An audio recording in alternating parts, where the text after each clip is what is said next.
یہ جو مختلف پراسرار علوم ہیں ان کا سیکھنا جو ہے کیسا ہے؟ عام طور پر آج کل یہ عامل حضرات بہت زیادہ معاشرے میں ہیں، لوگ بہت زیادہ ان کے پاس جا رہے ہیں، اس لحاظ سے ان چیزوں کے متعلق تھوڑی سی انفارمیشن ہو جائے تو اچھا ہے۔ اور وہ اس کے اندر آتا ہے مثلا علم العادات آتا ہے،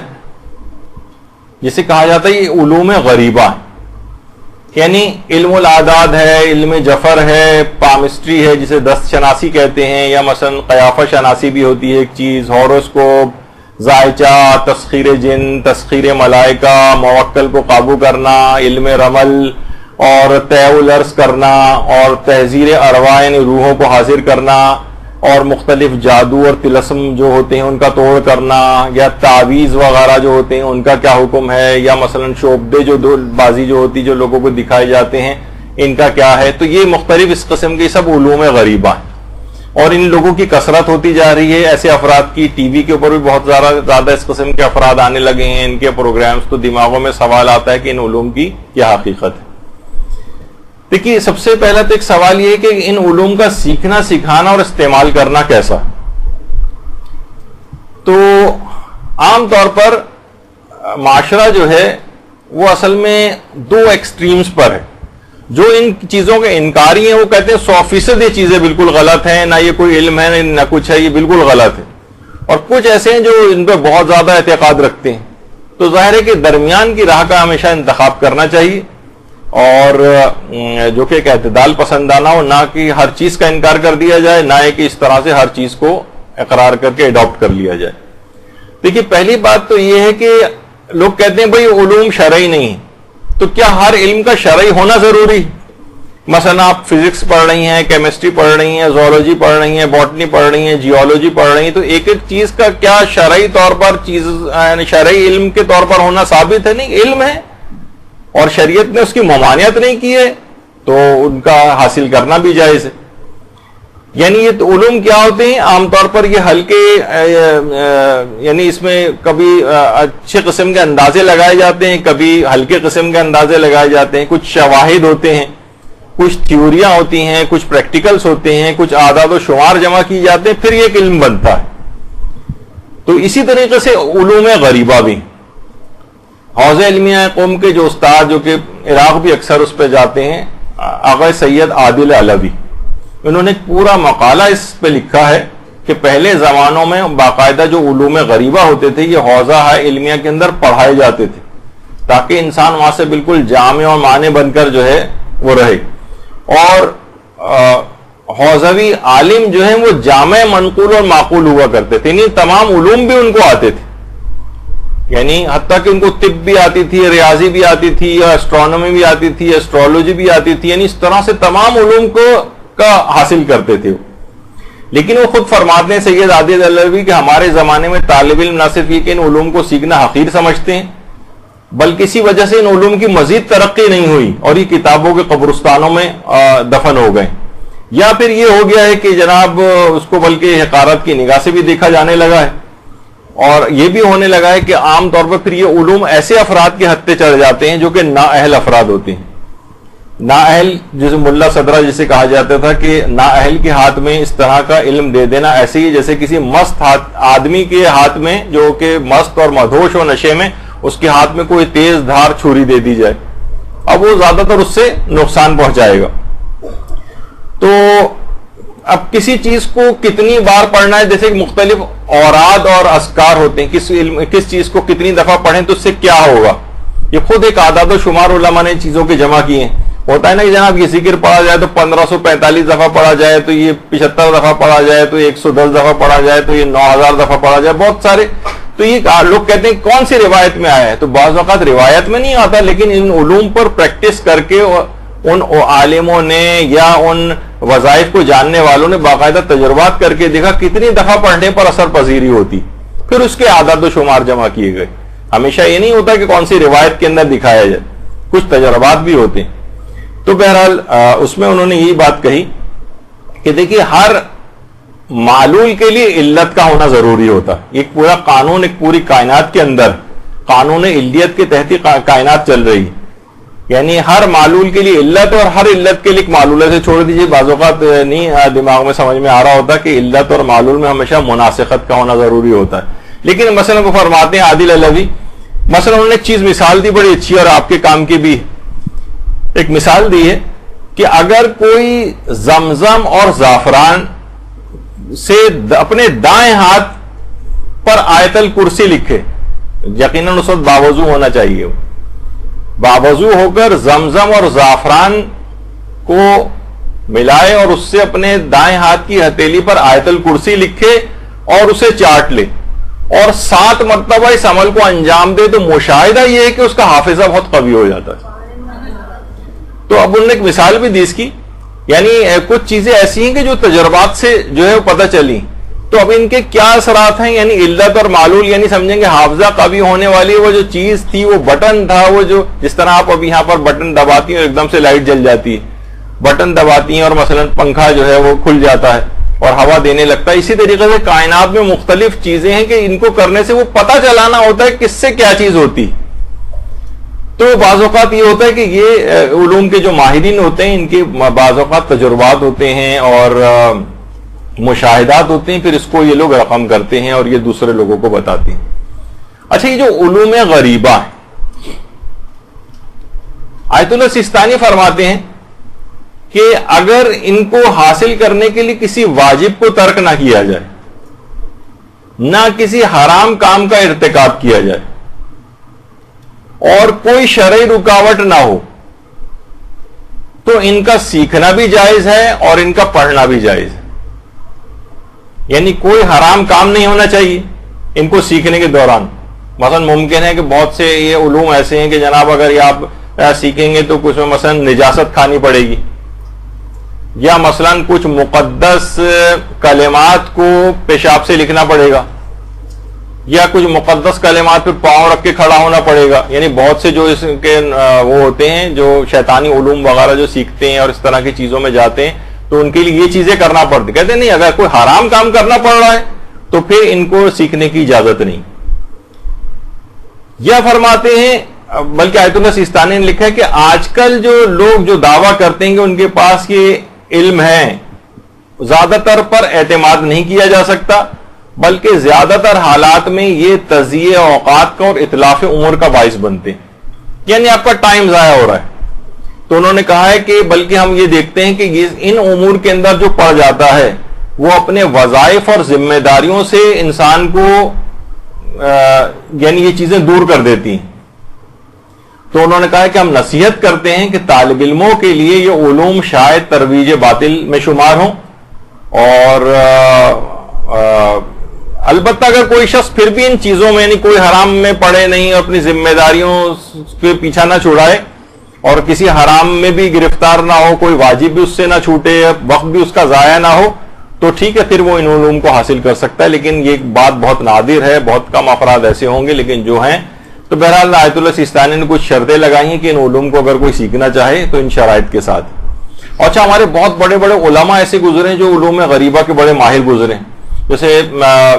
شیخ بہائی حرم امام رضا علیہ الصلوۃ والسلام, جن کے قبر مبارک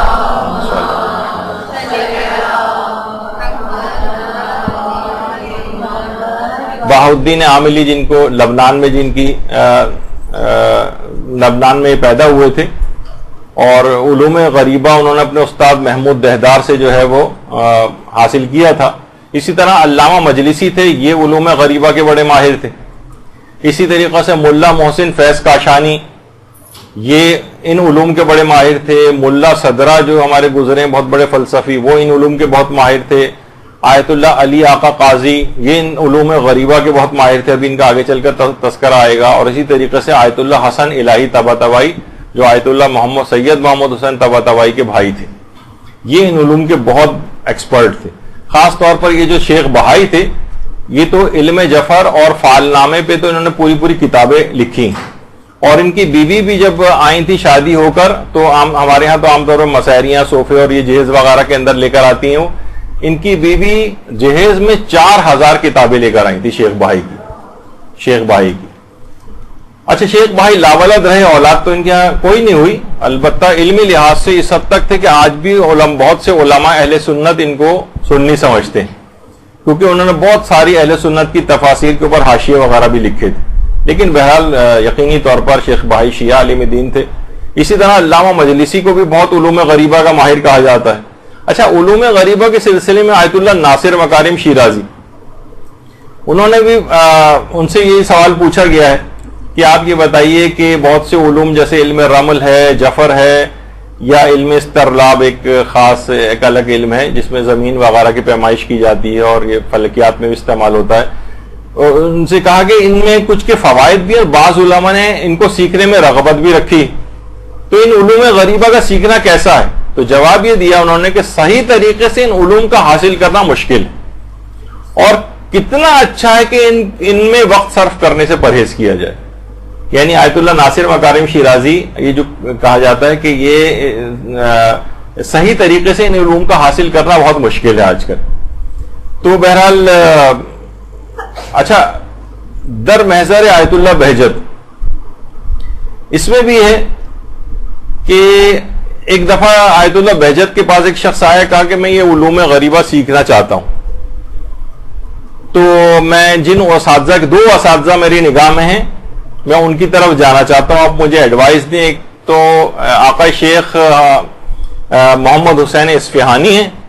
اور دوسرے آیت اللہ سید عبد الغفار مازندرانی.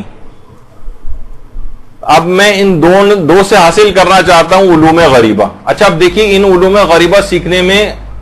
کتنا رسک بھی ہے. آیت اللہ بہجت کے پاس آیا, کہا کہ میں ان دونوں میں سے بتائیں کس سے سیکھوں. انہوں نے کہا کہ اگر تم شیخ محمد حسین اصفہانی کے پاس جاتے ہو تو انہوں نے اگر سکھانے میں تمہیں کوئی غلطی نہیں کی تو تم اعلیٰ علیین تک پہنچ جاؤ گے, اور اگر انہوں نے سکھانے میں کچھ غلطی کر دی تو تم اسفل سافلین کے اندر گر پڑو گے. اور اگر تم سید عبد الغفار مازندرانی کے پاس جاتے ہو اور انہوں نے سکھانے میں غلطی نہیں کی تب بھی ممکن ہے تم اعلیٰ علیین تک نہ پہنچ سکو, اور اگر سکھانے میں غلطی کر دی تب بھی تم کم سے کم اسفل سافلین میں نہیں گرو گے. تو اب تمہارا مرضی ہے, کسی کے پاس بھی چلے جاؤ. البتہ میں یہ کہتا ہوں کہ دوسرا انتخاب زیادہ بہتر ہے, محتاط ہے, کم سے کم اعلیٰ علیین میں نہ گئے تو کم سے کم اسفل سافلین میں تو نہیں گرو گے. تو یہ احتیاط, تو ان علوم کو حاصل کرنے کے لیے بھی احتیاط کی ضرورت ہے. اور یہ ایسے افراد بہت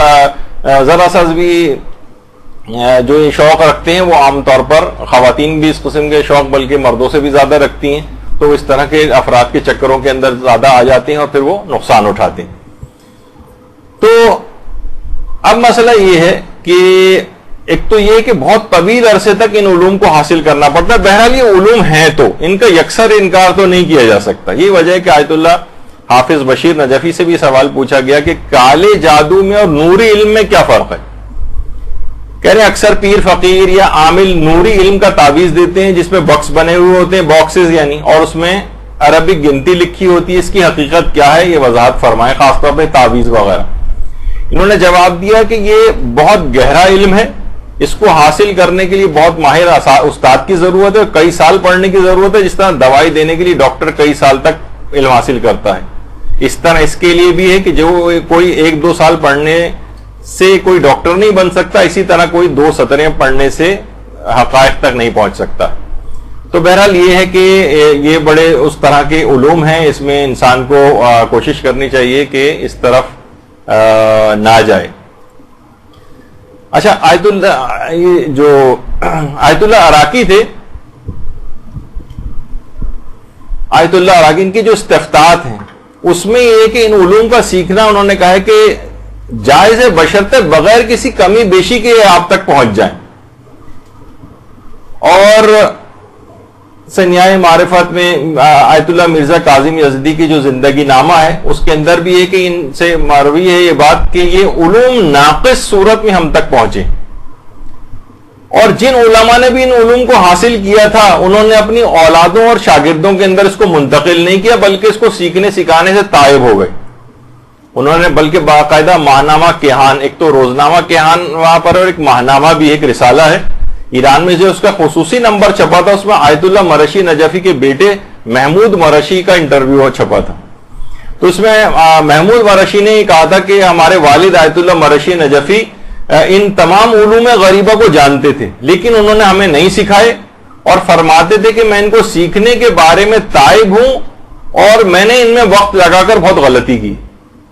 جنہوں نے یہ علوم کو سیکھ بھی لیا تب بھی. اور آیت اللہ سید محمد حسین طباطبائی فرماتے تھے، بلکہ اکثر کہتے تھے، افسوس کا اظہار کرتے تھے، کاش میں جوانی کے ادوار میں کچھ کتابیں جتنی میں نے پڑھی ہیں اور جتنے کچھ خاص علوم میں نے یعنی علوم غریبہ کی طرف اشارہ تھا، کاش وہ وقت بھی میں قرآن پڑھنے میں لگا دیتا اور ان میں اپنے وقت کو ضائع نہ کرتا. اللہم صلی علی محمد و علی محمد. تو بہرحال نتیجہ گیری یہ ہوئی آخر میں کہ اگر کسی حرام کام کا کوئی ارتکاب نہ ہو، کسی واجب کام کو ترک نہ کیا جائے اور انسان اپنے وظائف اور ذمہ داریوں سے پیچھا نہ چھوڑائے، اس سے کوئی فرار اختیار نہ کرے اور کوئی شرعی ممانعت نہ ہو، تو بہرحال یہ علوم سیکھنے جائز تو ہیں. لیکن زیادہ تر حالات میں دیکھا گیا ہے کہ تضییع اوقات ہے، اتلاف عمر ہے، اور انسان بلکہ دیکھا گیا ہے کہ ان میں جو پڑ جاتا ہے پھر وہ واقعتاً ان چیزوں کا ہو کر رہ جاتا ہے، بہت سارے اس کے ساتھ اس سے حرام بھی ہوتے چلے جاتے ہیں. تو اس طرف نہ جانا ضرور بہتر ہے. البتہ اگر کوئی شخص ان تمام چیزوں سے اپنے آپ کو بچا لے تو آج بھی بہت سے طالب علم نجف اور قم میں ان علوم کی طرف یہ علوم رکھتے ہیں اور ان چیزوں کو حاصل بھی کرتے ہیں. بلکہ